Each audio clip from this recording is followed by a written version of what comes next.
at Yeah, least. it says live. And we Hey, are live. we are live, Chris. Chris, I have to dive into this real quick. The draft is still going on, so I will be paying attention to it. It just seems like the Chiefs traded up to New England, but let's get into these New York Giants selections. I'm ecstatic right now after the Giants select Kayvon Thibodeaux at 5 and then go and get that right tackle, Evan Neal, who has right tackle experience, very important, out of Alabama. Chris, how are you feeling, bro? I am feeling really good right now. Like when the Jets selected Sauce Gardner at 4th overall, this was approximately the best possible outcome for the Giants. Yeah, I had the Giants selecting Neal and then either Thibodeaux or Hamilton. I thought maybe Wink Martindale, the emphasis he places on the secondary, that could have put Hamilton in play for the Giants. But, for a long time, Thibodeaux was the top guy on the draft board. He was still widely considered, potentially the best pass rusher in this draft class. And for the Giants to get that and a guy I think is the best offensive lineman in the draft class, I couldn't be happier. No, neither could I. And we've talked a lot pre-draft about the importance of the secondary for Dominic Martindale's system. Well, when Derek Stingley Jr. and rumors were kind of leaking before the draft that Derek Stingley Jr. was going to be the selection at 3, and then you have Sauce going at 4, obviously talent's going to fall to you. And the fact that the Giants were able to get Kayvon Thibodeaux and not have the first overall pick, you would have told us that during the beginning of the college football season, we would have been absolutely happy. We would have been like pigs in crap, as they say.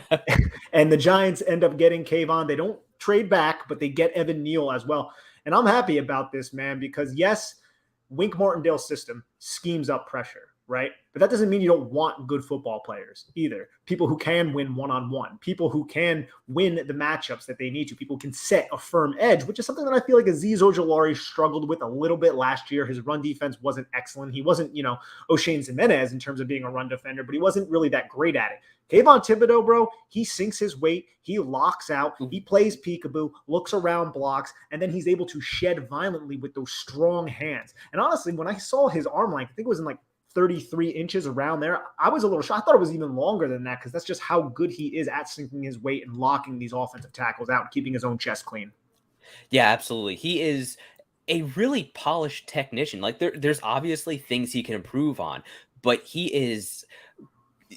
knows what he's doing out there. And I love the fact that he comes with a plan every time. He's got a counter move already prepared. He knows how to play that chess game off of the edge.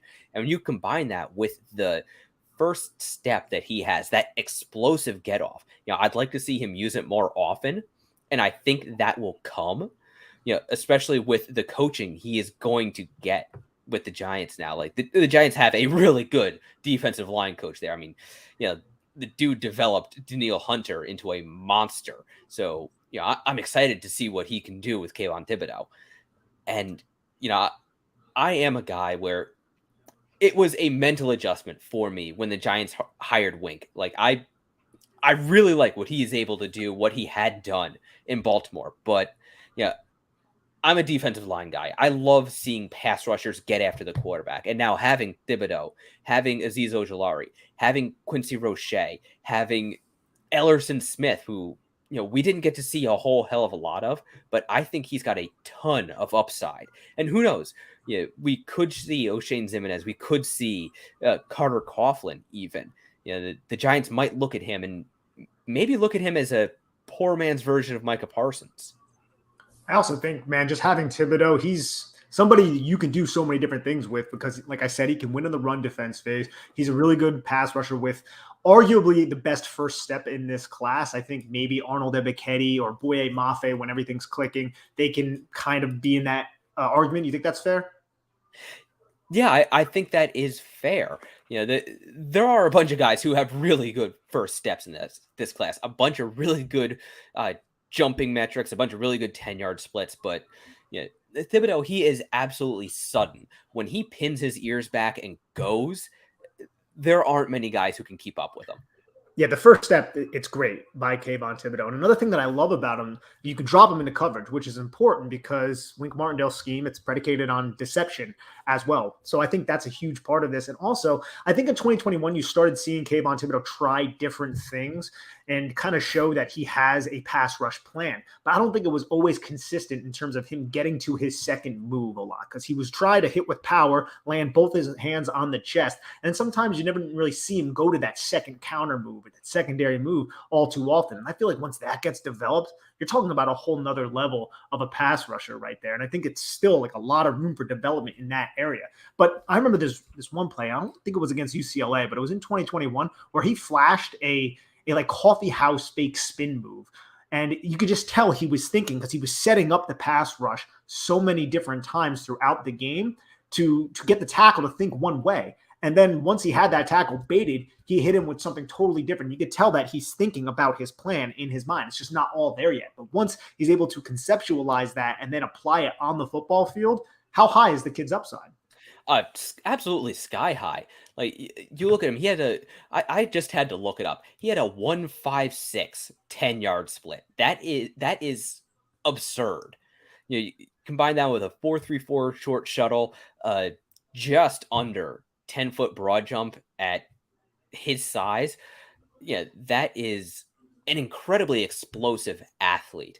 And he's going to be going against Andrew Thomas in practice. He's going to be going against Evan Neal in practice, who, we have to talk about him a little bit too. So he is going to get the opportunity to sharpen those tools, hone those tools.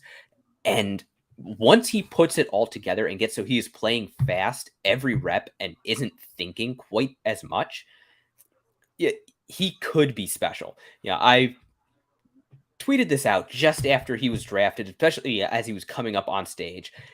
I was getting OBJ vibes from him. Part of just the self-awareness, the assuredness, the swagger. That's something the Giants have kind of lacked in recent years. And that really reminded me of a young Odell Beckham Jr., except, at defensive end. Yes, the swagger and the confidence is definitely something that I can see exactly what you're saying. And by the way, one of my bold takes, which wasn't really too bold by the point the draft came up, something I said back in like February just happened. Quay Walker was selected in the first round over Nakobe Dean and even over Devin Lloyd, which I didn't predict to the Green Bay Packers. Okay. Yeah, I saw some people speculating maybe Malik Willis could wind up going to the Packers. We just had Kenny Pickett stay in Pittsburgh with the Steelers, which that makes sense. When we talked to Mark Schofield, my point between these two quarterbacks was if I had to pick one to win now, it was Kenny Pickett, and the Steelers are in a place where they can win now. So.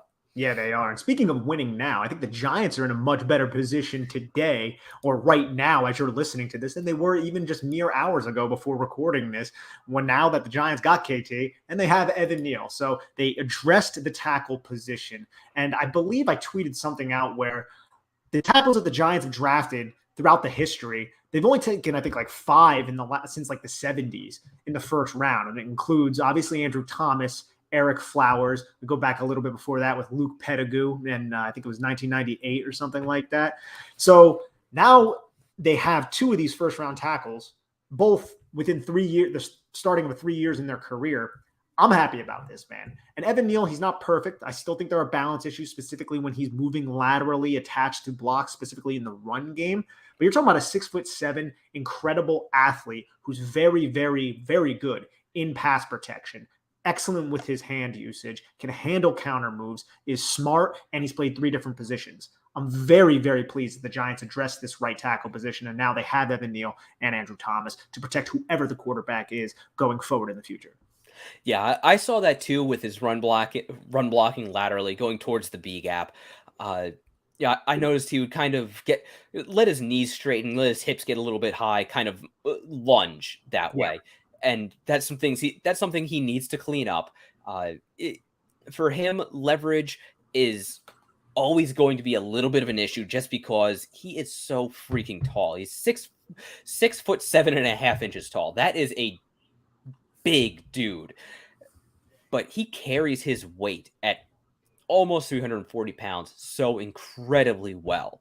Like, he is absolutely enormous, but he doesn't look like you would expect a 340-pound man to look. And I noticed looking between his 2020 tape when he was at right tackle and his 2021 at left tackle, he slimmed down this year. And to me, that is a good sign. Like you have to be aware and you have to put in the work in the kitchen, in the weight room to keep your weight under control like that. And I sincerely hope he carries that forward. Yeah, and I think that's something that we're all hoping, because you look at what the New York Jets are dealing with right now with Mekhi Becton, who reportedly was at like 400 pounds after he suffered that injury. You don't want that to happen, because Evan Neal seems to have the frame to carry that much weight. Even though he's 340 or whatever, the dude looks like he's like a 275-pound tight end. It is just something that's crazy. He was my number one ranked tackle. It was close between him and Icky, with Cross a little bit behind the two, just a little bit more question marks there. But I said before this draft, my ideal situation was Evan Neal and I think Sauce Gardner. But my secondary would be Kayvon Thibodeaux and Evan Neal. We got Evan Neal. We got Kayvon Thibodeaux. So I'm freaking happy about this, man. What was your tackle rankings? I think it was the same, right? Yeah, it was the same. I had Evan Neal as my clear top tackle, then Icky, then Charles Cross, and then kind of the blob of Trevor Penning. The blob. Well, Trevor Penning is not a blob, but No. the grouping of Trevor Penning, Abraham Lucas, Bernard Ryman, and I believe I had Max Mitchell kind of rounding that out. You're very high on Max Mitchell, and the Giants can still address that, to be honest. I would not. I said this during our preview just a couple days ago. I would not be upset at all if the Giants circled around and picked up Max Mitchell, especially at a value like in the 4th round. I think he gives them great depth at both tackle positions. If you could have 3 guys, all of whom can play left or right tackle, have experience at it, you are in a better position than 31 other teams. Absolutely. And dude, I think before we get out of here, since we're only going over these 2 picks, instant analysis, I want to bring up the Eagles, man, because they did something pretty unique. And Dallas hasn't picked yet. They're on the clock. Yeah, they're about to be on the clock. I don't know who the Bills selected. Don't spoil it for me. I have the TV going right now, Chris. But the Eagles, man, getting your guy, Jordan Davis, and then also trading out of the 1st round to get A.J. Brown. What are your thoughts on that? I hate it when Philly does smart things. They're going to have to pay him, though. That's one thing I'll say about they already are. I think they already signed him to a $100 million contract. But you know what? He's worth it. He is a fantastic receiver, and I think it will be very interesting to see what happens in Tennessee without him there. They went and drafted Treylon Burks, so they picked themselves up a good receiver to replace A.J. Brown. Yeah. But, a lot of people immediately default to Derrick Henry as the engine of the Tennessee Titans offense.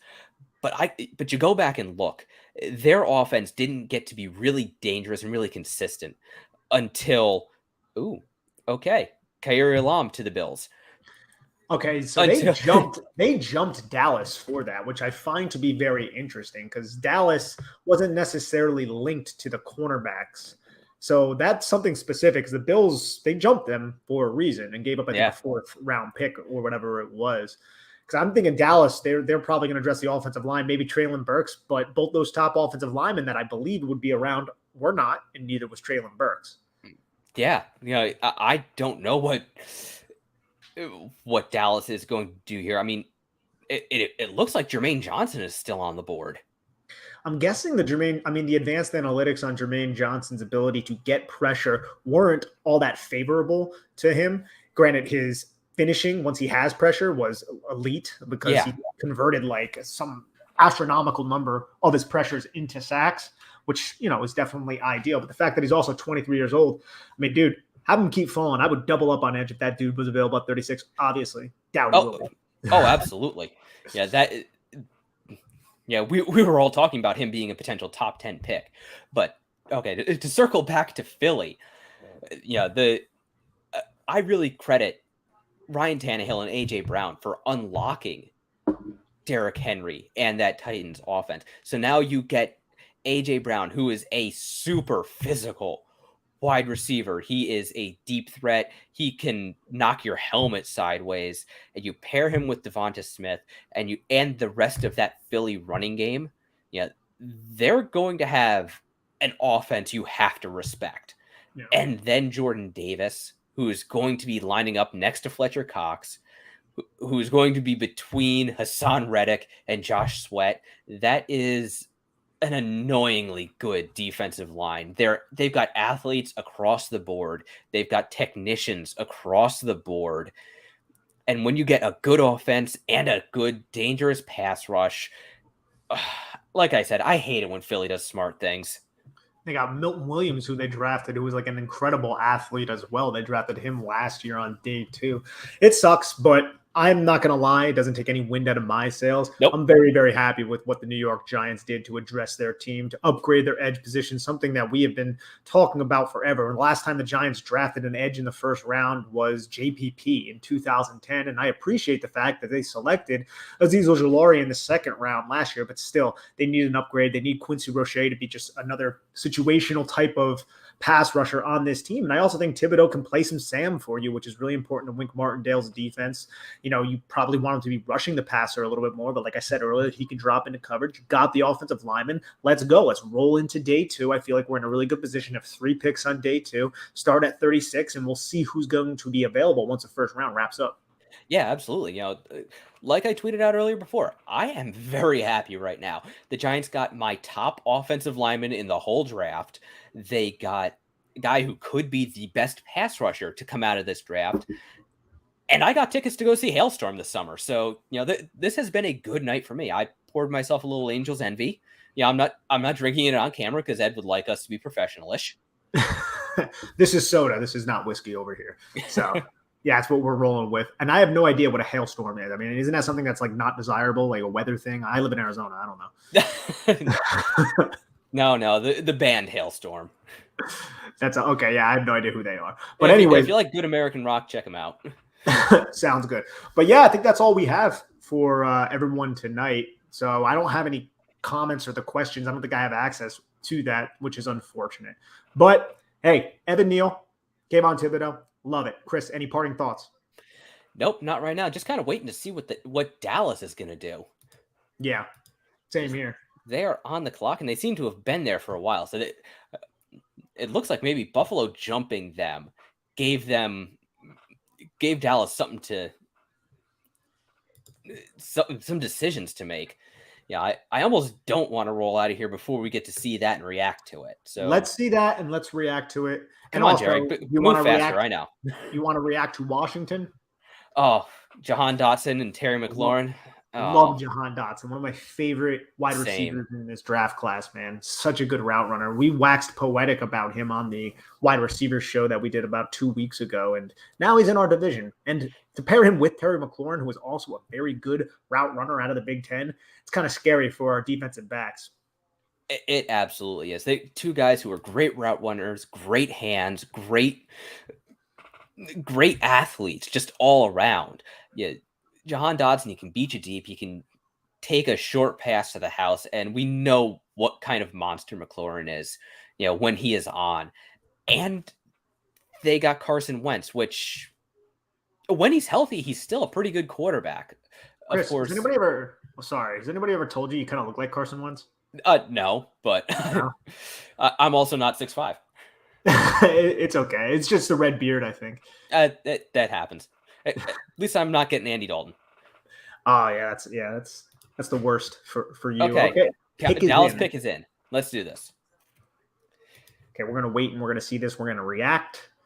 I mean, I could see them going linebacker, even though they did last year. I could see them going with a Devin Lloyd or something like that to really give Dan Quinn just a plethora of defensive weapons. Do you have the pick? Early on, looks like it might be Tyler Smith. Okay, they really wanted an offensive lineman. Yeah. Tyler, that's a mean dude. It is. Him and KT going up against each other, that's going to be fun to watch. Yeah. Fortunately, Tyler Smith's hands are a mess. Oh, yeah, dude. They're tragically bad from what I saw. Worse than even Trevor Penning. But you want to talk about a mean dude who can throw dudes out of all the cliches. He can throw dudes out of the bar and stuff like that. Yep. But So those will be some good matchups. Yeah. Maybe send Aziz after Tyron Smith and let the two rookies get after each other. Because I think we all know the Giants will be in Dallas for week 1 because that's what always happens. yes. At least it didn't happen last year, though, to be honest. No, but that means we're due for it again. Yes. Okay, let's see. I want to wait for this pick, and then we'll get out of here. Yep. It is confirmed. It's Tyler Tyler? Smith. Okay. Tyler Smith. Hey, I think that's definitely a pick that has a lot of upside, but there's development that's necessary there. We just saw Trevor Penning go a few picks before this to New Orleans, and similar players in terms of development, high upside, but they needed help on the offensive line. They lost Lyle Collins. They lost Connor Williams. And a lot of their guys are getting older, man, which it's crazy because I remember when Zach Martin was like a young up-and-coming player. And you get on the back end back draft 2014. Yeah, 2014. It doesn't feel like 2014 was that long ago, but it also feels like it was an eternity ago. I remember when Tyron Smith was considered too skinny to play offensive tackle. 2011 draft, going back a ways, Chris. Going out like 270 pounds. I'm also curious on what Baltimore ends up doing now. They got Kyle Hamilton. It's like, geez, man. I feel like they always just get value picks. Always. That Baltimore, they just somehow the league lets them clean up every year. And yet they see what they do, man. They didn't make the playoffs last year. No. I have a feeling they're going to be dangerous this year, though. Even though they traded Hollywood, which, again, something else we should probably... somehow it got lost in the insanity of these middle picks. The Ravens traded Hollywood Brown to the Cardinals, reuniting him with Kyler Murray, Nuke Hopkins. Yeah, that is just insanity. Yeah, it's going to be good for Kyler. I mean, Kyler, obviously, he has his issues with the Arizona Cardinals. They talk about it a lot out here on Sports Talk Radio, but they exercised his fifth-year option, which you would expect them to do. If they're going to trade him or keep him, he's still a top quarterback in this league. And now you bring a buddy from college to him, and not just a buddy, but an explosive one, someone who's going to offer a little bit more speed than Christian Kirk, maybe not as refined as Kirk overall, but still, when he's healthy, he's clicking. And Kyler Murray's got a cannon, dude, and they can stretch the field. You have Nuke working on those underneath dig routes and stuff with Hollywood taking the top off defenses. Could be fun. Yeah, that is going to be fun to watch. And we saw that with a bunch of different quarterbacks last year. We saw it with Joe Burrow. We saw it eventually with Jalen Hurts. I think we'll see it this year with Trevor Lawrence and Travis Etienne. Teams getting receivers to pair with quarterbacks that already have a rapport. That way, there's really no learning curve. Like, they already speak the same language. They already know each other's tendencies. Yeah, they have the rapport built in, which is like an elite thing to share with somebody who's throwing you the football. Yeah, absolutely. So the Cardinals were fun to watch already. They could be, that arms race out west has just gotten even more interesting. Absolutely. All righty, Chris. Is there anything else you got, bro? No, I'm pretty good. All right. I think we got to get Ed in here to shut this down, by the way. Yep. So we'll send that message. Ed might have access to the comments, by the way, which I don't believe we do. That could be. We will be back tomorrow night. Maybe a little bit cleaner operation. Hopefully. But either way, man, it's great to be a Giant fan right now. All the hope in the world is going on at the moment. You have the fact that you landed two of my top 5 players in this draft. I'm sure it's probably 2 of your top 5 players. Consensus 2 of a lot of people's top 5 players. Yeah, pretty much. I mean, I think I could even go as far to say it's 2 in the top 4. Yeah, I would like to put I know I had Kyle Hamilton in the top 5. I think I had Stingley and Sauce right around there too. Didn't have Trayvon Walker there though. Yeah, for me it was Aiden Hutchinson, Thibodeaux, Neal, and Hamilton and Stingley. Okay, sounds good. Big guy coming in here. Yep, and apparently, big guy is listening. So okay. We'll see everybody tomorrow night. All right, take care, everybody. It's been a blast.